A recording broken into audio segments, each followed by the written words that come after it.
Hi, my name is Kgadi, the Possibilitarian, and thank you so much for tuning in.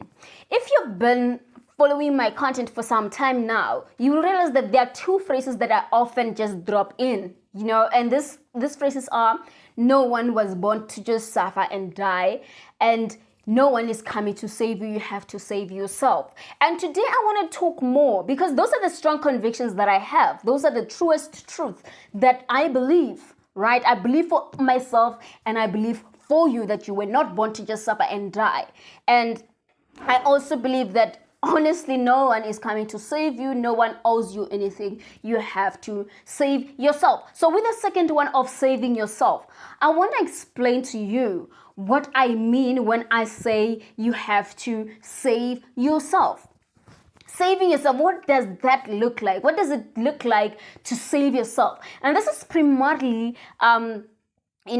focused on a young person who's unemployed right now, because we can see outside, we can see that there's a lot of depression, there's a lot of people killing themselves because it is so hard.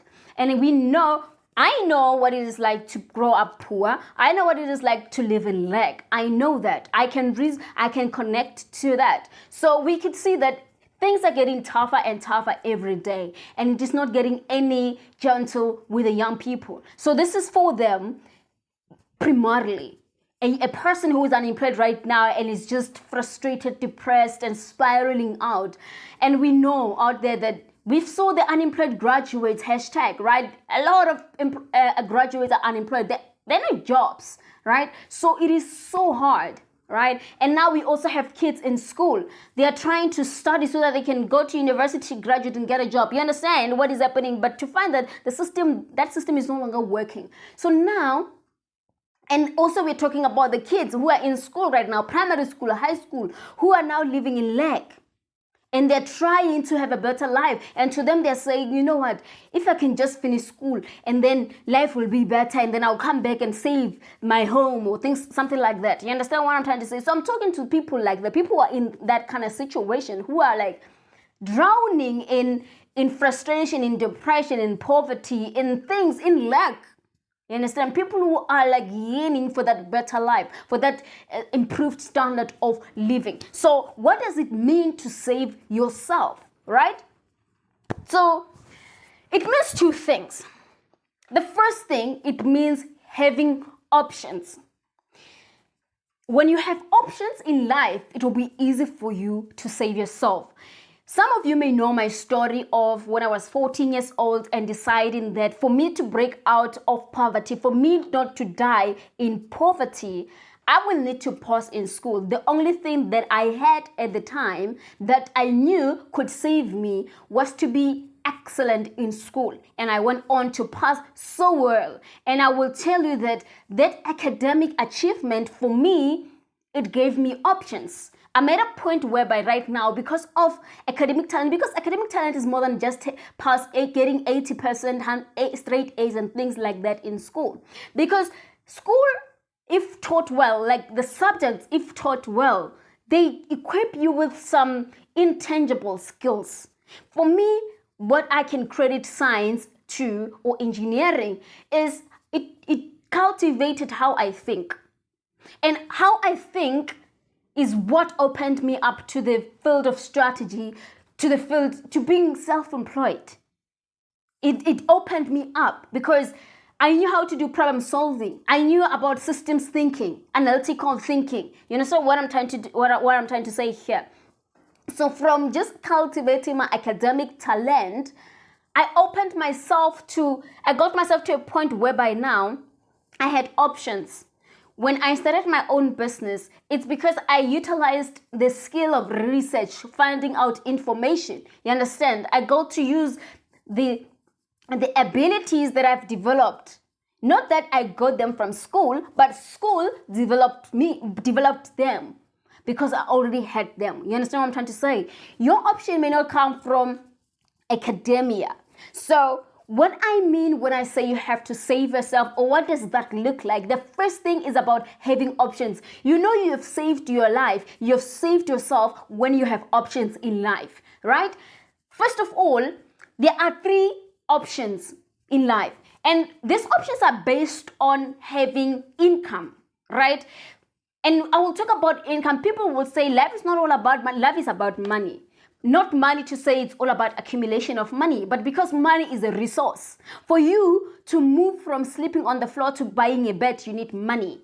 For you to be able to take care of your kids, you need money. For you to go to school, you need money. You understand what I'm trying to say? So these three options are focused on how you can generate income for yourself, how you can get income, this financial resource in your life. These are three ways. You need to have these options. You would know that you've saved your life if you at least cultivate, if you have at least one of these options. One, the academic option. The academic option is that it's about knowing the fact that you crack in school. Like you're just good in school. You are passer. I knew this thing when I was still in primary school. I knew it that, oh my God, I can do it. So when you know that, man, that's I can pass, and you even choose your subject stream that speaks to you, the science, hospitality, whatever it is, agriculture, and then you ace them. Those are the things that's academic performance. At the end of the day, you're gonna pass.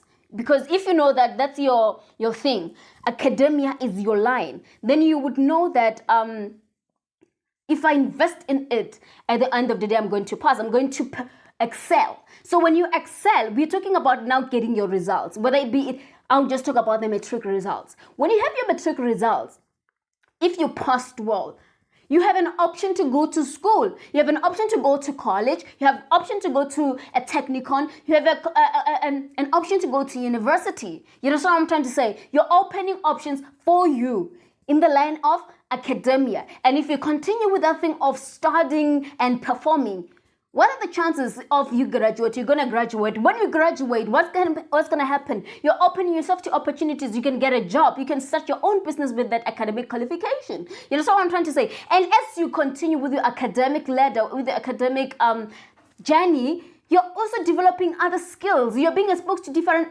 environments, which also open you up to opportunities and possibilities. You understand what I'm trying to say? So the first lane is academia. You need to think now, you know yourself, you know if academia is your thing, if really you studied, you know you could actually perform. That could be your gateway, that could be your flight ticket to anywhere you want to be in life. Just because you're excellent in academia, I'm not saying you're going to end up being an HOD or something like that, or having a PhD. That is not necessarily what the path will look like for you. It's just about using it as your train, as your flight. You understand? As you travel with this academia, you'll be exposed to opportunities, possibilities. You understand what I'm trying to say? For example, moving from high school and then you go to university. University has different resources, different people, opportunities. You understand what I'm trying to say? You can even end up launching your own business in university because you've been exposed to some innovation, competition, or something like that. You understand? There's some internship programs in university. You understand what I'm trying to say? So academia, that's the first lane. The second lane is entrepreneurial. Entrepreneurial lane, an option to start your own business. An option to start your own business, there are people who know. And with the entrepreneurial option, this is about you having an option to start your own business. That's how you can save your life, by starting your own business. And I know there are various ways we get into a business. There are various sources of business ideas and business opportunities. Right now, I'm specifically focusing on your talent. I'm talking about you being able to do makeup, you being able to do the hair, you being able to fix phone, shoes, to sew, to do whatever it is that you know how to do, to sing, whatever it is. Whatever it is, it's about creating a job for yourself, creating income for yourself, that option. And this thing, it doesn't have to wait for you after you finish school. You could actually even be knowing right now, maybe you're in grade 9, but you already know that you have this specific talent, you know, and you start cultivating that talent.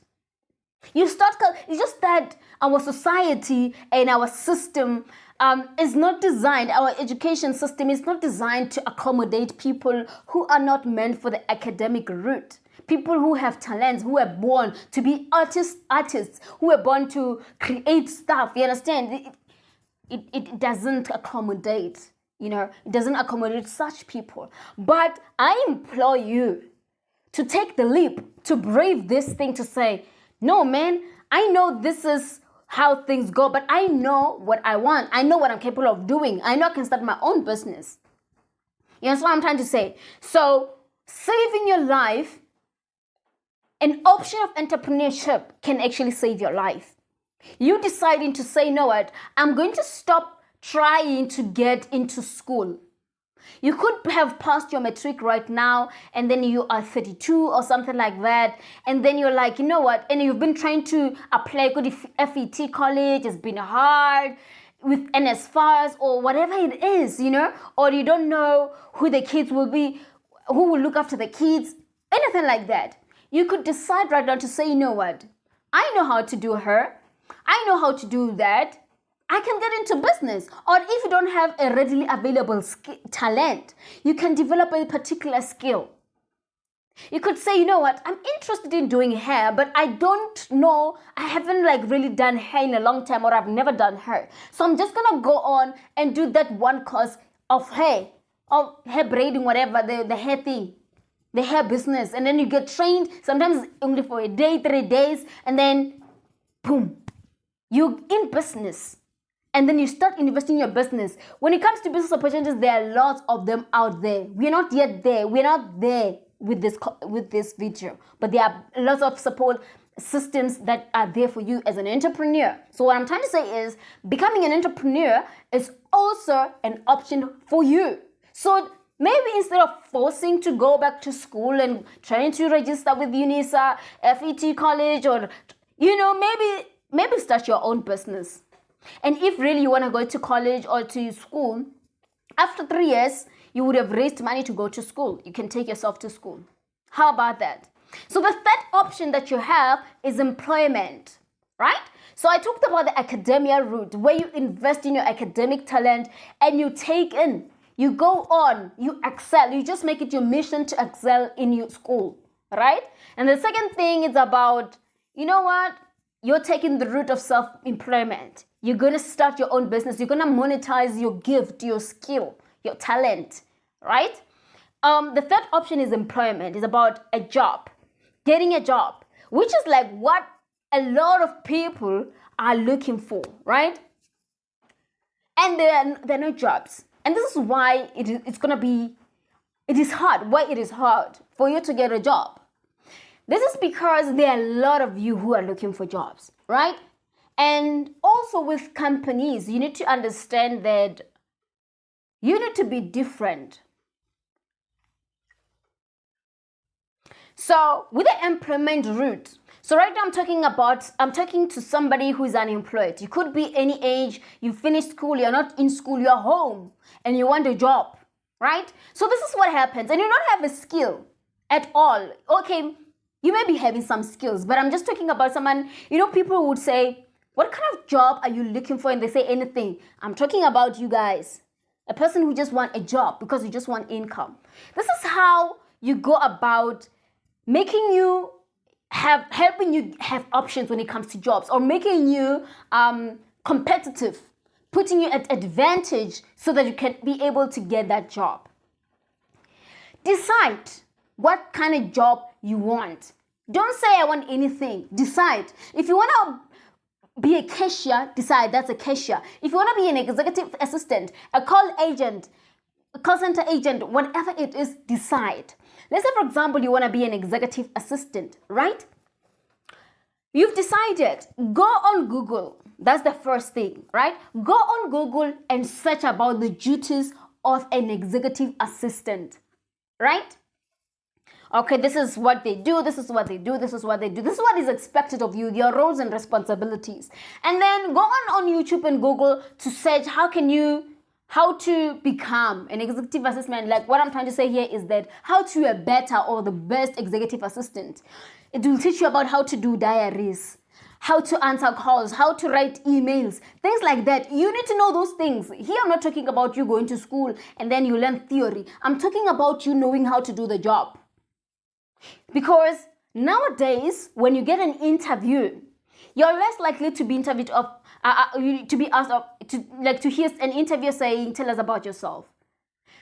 Oftentimes nowadays you will find that they will put you in job. Like if you're applying for a receptionist job opportunity, you will get there and then they will put there, and then the phone will ring, they will say answer it. Imagine if you just decided, you know what, I want to be a receptionist, you didn't do any homework. But imagine if you just took, even if it's a year or 3 months, to just learn how to answer calls, how to be the best receptionist without working anywhere. And then that's the first advantage, because nowadays the people who get jobs are the people who know how to do the job. It's not necessarily about the qualifications, because you can have them but not know how to do the job. But it is best to pitch, to come to somebody who is a business owner, to say, I can do 1, 2, 3, 4, 5 for you. If you're an executive assistant, you study about executive assistant and how to become an executive assistant. You can go to small business owners to say, I can do the invoicing for you. You understand what I'm trying to say? And this also goes back to the entrepreneurial part. If you know how to be an executive assistant, you've learned about doing that thing. You can decide to start a business. And you become a virtual assistant for 10 businesses. And you do the invoicing for them. You understand? You answer emails for them. If you want to get into marketing, learn. Go to Google, go to YouTube, read books. Download books on YouTube. On Google. There are some PDF books. And then you learn how to do the job. What I'm trying to say here is stop obsessing over getting a lot of certificate in computer, certificate in that. Go learn how to do the job. Learn how to do it. Learn how to do it and then go pitch. And even when you write the CV, you show them this is what you can do. You're selling what you can do. You may not have worked before, but this is what you know how to do. You spend, in your summary, in your intro, tell them that you spent the past 3 months focused on learning how to become a receptionist. I know how to do it. Test me. You understand what I'm trying to say? So, to have options in life, and imagine if you had all these 3 options in life. Actually, these are the options that I currently have, and I'm grateful to actually have these options. Right now, at this point, I have an option for academia, to go to school, right? Further. I have an option to start my own business. I have an option to get a job. And obviously, this started with academia. I paused. Like I said earlier on, that if you invest in your academics, you end up developing other skills in the process that are not necessarily life orientation or life science or physical science, but some intangible skills. For example, with physics, I've learned about how to use principles, systematic thinking, analytical thinking, and so on, I'm trying to say. And from that, I got to start my own business. Now, over the years, I've been self-employed, right? Now, if I decide to get a job, I can use my experience, and then I will get a job. You understand what I'm trying to say? There have been job offers. You understand what I'm trying to say? What I'm trying to say. So with you, depending on where you are right now, academia, it's for people who are still in school. If you're still in primary school or high school, that's my option. And you feel that academics is your thing, invest in that. You won't go wrong. Because you're also developing yourself. You're developing your mindset, your mind. You understand? You also expose yourself to opportunities, right? The environments that you'll be exposed to as a result of being in school, right? So if you're in school and academia is not your thing, start looking into your hobbies, into your talent, right? And this is what I'm going to talk about on the third stage, on where to start, on the where to start. So if you're in school and you're not an academic person, look at your hobbies, cultivate your hobbies, cultivate your skills.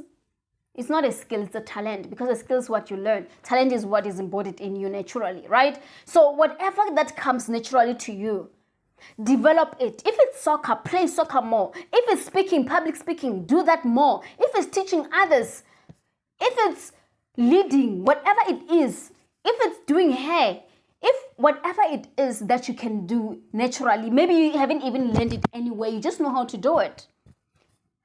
Invest in that. Pay attention into that. And that would mean what? Find someone who can guide you in terms of turning that into business so that you can create income. Because you can actually end up creating a career for yourself from that. Instead of worrying about after these, I need to go to university. You may not even need to go to university. What you may need to do now is open up your salon and you continue to grow. You like farming? Do farming, a garden. Start your garden at home. Make money from that. Even though you're still in school. You understand what I'm trying to say? So the third one is the employment. To get employment, learn the skills. Learn the skill that you want. Like, know the career, the job that you want. Don't just say, I want anything that is there. That's why you're not getting the job. Decide on the job that you want, then train yourself. The first way, you train yourself with Google books and then videos on YouTube, right? And then the second thing, you could get those short courses. You know you want to be an executive assistant, right? Instead of doing all these courses, a lot of them, having lots of certificates, go and just do an executive assistant course on that. And then you go and apply for that strictly. And then start volunteering if you want to get experience. Apply for internships. Go on and approach small business owners and say, I can be your executive assistant, not full-time, part-time. You understand what I'm trying to say? And then you're building yourself. You're making yourself more competitive when it comes to accessing employment. And you can move from that point to now being employed to be an executive assistant to a CEO where you'll get paid a lot of money for a big company. You understand what I'm trying to say? So don't just say, I want anything that is there. So that's what it means to save your life, to save yourself, to save your life. The first thing, you need to have options, whether it's academic route, entrepreneurship route, or employment route. Have options. Be excellent in either of those or all of them. Like I said, for some people, it happens that they develop themselves. And developing yourself, developing your mindset, changing your mindset, taking up volunteer opportunities, any opportunity to develop yourself can get you to a point whereby you could actually have an option to go to school, have an option to get into entrepreneurship, to start your own business, and get an option to get employment, right? But I know not all of us will get those those options, right? So depending on where you are right now, which one works for you right now, and invest in that. Focus on that. That's what it means. That's what it means to save yourself. Have options in life. You know you have saved yourself. You've saved your life from poverty, from suffering when you have options in life, right? So you need to get up now so that you can have that option in life. The second thing, saving yourself. People think when you save yourself, it means now having a lot of money, whatever. No, and I know I've said it that an option is about income. Because yes, income because of financial resource. To do things in life, you need money, which is a resource, right? If you want to stop eating moroho and start eating meat at home, you want to see it happening, you will need money to buy that meat. You understand what I'm trying to say? Yeah. So the second thing is that you need to remember that to save yourself, it's not about being rich. It's not necessarily about being rich, but it's about being wealthy. And this is what it means. This is what I mean when I say it's not necessarily about having a lot of money, but it's about being wealthy, right? Have you ever watched the I Blew It drama series? It's not a reality show. It's a reality show, right? On Zanzi Magic. You know, people that won lotto and then they share the stories of how they blow the money off. The millions gone within a short space of time. You've watched it. Have you watched how people blow off the rough money, right? So this is what happens. There's a difference between a poor person having lots of money and a person having the ability to create, to make money, keep it and recover it. The reason why you see people blowing it off, it's because of new money. They're not accustomed to money, right? So it's the people that we win the chalete. You want the money. It's not like you planned for it. It's not like you worked for it. You just got the money. And how it gets to you, it doesn't change. Just because you have a lot of money doesn't change, how do I put this thing? Who you are, like, so when you win lot of money, like the lottery, and you're poor, right? You've never, like, you were living in lack, right? So it just means that you have a poor person with lots of money. And oftentimes when you grew up, it just left, you know what, saying a poor person, it just left an aftertaste in my mouth, because I'm just going to talk about a person who's accustomed to scarcity and living in lack, and then just scratch out poor, right? So a person who lived in scarcity for a very long time or in lack, they oftentimes don't know how to keep money. They just want to have money, and then so that they can spend it to buy whatever. You understand? So that's how it gets blown, right? So when I say saving yourself is not necessarily about you being rich, but about being wealthy. And I say there's two people. There's a person, imagine a poor person, a person who lived in lack for a long time, right? And they have a lot of money. No, sorry, I'm going to use poor because it makes it easy. A poor person with lots of money, right? And then a wealthy person, a rich person is a poor person with lots of money, right? It's potentially a poor person with lots of money. That's a person with lots of money. That's the key word there. And then a wealthy person is a person who's capable of making money, keeping it, and recovering it. So this person is at a point whereby they can make money for themselves. They know how to make money. They know how to keep it when they get it. And should they lose it, they would know how to recover it because they know how to make money. You understand what I'm trying to say? So you're saving yourself. And if you check, it goes back to having options.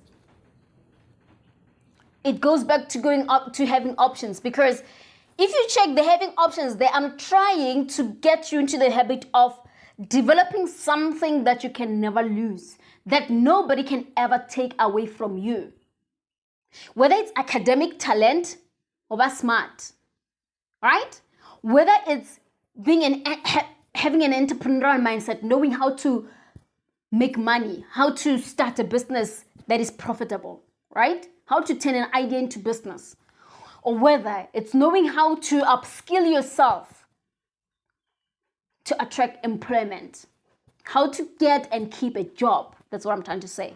You understand what I'm trying to say? It's like I'm trying to say to you, to save yourself, find a way to develop something that nobody can take away from you, something that can generate income for you, whether it's through academics, whether it's through entrepreneurship, whether it's through employment. So with academia, invest in your academic talent. Entrepreneurship, invest in your entrepreneurial talent, whatever the craft is. If it's doing hair, nails, invest in that. That skill, that talent, no one can take it away. No one can take it away from you. And when it comes to employment, invest in skills, the right skills, the skills that are needed. No one will take a skill away from you. And then, where do I start? So I explained what it means to save yourself, which simply means having options. And I told you the difference between being rich, and I was just explaining that having options or saving yourself doesn't necessarily mean that I'm saying be rich. I'm just saying be wealthy. And the difference between being rich and being poor. A rich person can have a poor person with lots of money. That's rich, right? And a wealthy person, this is a person who is able to make money, who knows how to make money, keep it, and recover it should they lose it. You understand what I'm trying to say, right? And then now the question is, where do I start? This is the knowledge economy, right? Today, to really win in today's market, you need to know stuff, relevant stuff, right? So I've said it before, Kare. If you're in school, if you're in primary school or high school, and you do not have academic talent, school is not like, the academic route is not really yours. There is always a talent or a skill that you possess. It could be soccer, playing soccer. It could be speaking well. It could be writing well. It could be writing well but not getting the ace. But you know how to write. You know how to write stories. You know how to act. You know how to draw, whatever it is. You know how to mix music, songs, DJ. That's the thing, right? You know how to take pictures, whatever. You know how to design, how to create stuff, whatever it is. Invest in that. Is the knowledge economy. So I'm calling on to you to be part of the knowledge economy. It simply means that cultivate your academic talent, right? Develop it, invest in it. Invest in your talent, the talent that you have. Invest in your hobby. That thing, even if it's soccer, say, I'm just playing. I'm not playing on to play for Bafana. Invest in that. Actually, even consider playing for Bafana. It could be an option. Invest in it, right? Your passion, what you love to do. Sometimes what you love to do may not be what you're good at. So, but for the mere fact that you know how you love to do it, it could fuel you to learn, to go on and take up courses, to learn how to do it right, to do it well, right? So invest in that. Skills. Invest in skills. Go on and say, like I said earlier on, executive assistant, learn if that's the job that you want. If you want to be a marketing person, get into marketing, learn. Take up courses, read, have mentors. You know, and so I'm trying to say. So that's just what it means to save yourself. Saving yourself, it just means having options in life. Having something that nobody can take away from you, whether it's academic talent, whether it's entrepreneurship talent, entrepreneurial talent, whether it's skills that opens you up to employment, right? And then I'm not saying saving yourself means go on and be rich. I'm saying focus on being wealthy. Being rich, you're gonna blow it, right? It's like a poor person with lots of money. That's being rich. Being wealthy, it's having the capability, being able to make money, keep it, and recover it should you lose it. You understand what I'm trying to say? Even if you go broke, you know how to recover the money. You have a talent. You have an option there. Whether it's starting your own business, getting a job, or using your academic talent, you can monetize your qualification. You can teach others, however way. You understand what I'm trying to say? So I'm just going to end it here. And I hope this just planted the seed of possibility, or just helped you in one way or the other. Until next time, thank you.